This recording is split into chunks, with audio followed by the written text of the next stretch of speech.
गरीब मजुरांच्या मृत्यूचं दुःख सर्वांनाच आहे, पण त्या दुःखाच्या चितेवर उभं राहून खोटं राजकारण करणाऱ्यांचा निषेध तितकाच आवश्यक आहे। दुर्घटनेची चौकशी सुरू असताना न्यायालयापेक्षा स्वतःलाच अंतिम न्यायाधीश समजून पंतप्रधानांवर आणि सरकारवर आरोप करणं म्हणजेच सत्याचा शोध नाही तर राजकीय स्क्रिप्ट वाचणं आहे।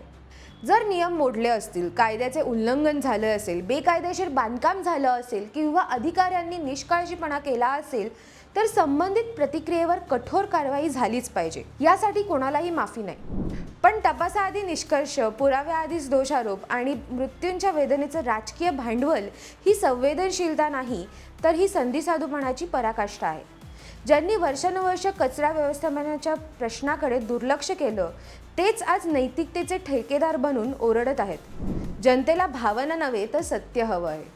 दोषींना शिक्षा हवी, पीडितांना न्याय मिळावा आणि भविष्यात अशी दुर्घटना पुन्हा होऊ नये हीच भूमिका असली पाहिजे। मृत्यूच्या डाळीवरचं लोणी खाण्याचं राजकारण थांबवा, तपासाला त्याचं काम करू द्या, सत्य बाहेर येईल आणि दोषी कोणीही असो तो वाचणार नाही। यावर तुमचं काय मत आहे हे आम्हाला कमेंट सेक्शनमध्ये कमेंट करून नक्की सांगा आणि अशाच व्हिडिओसाठी फॉलो करा OTTला।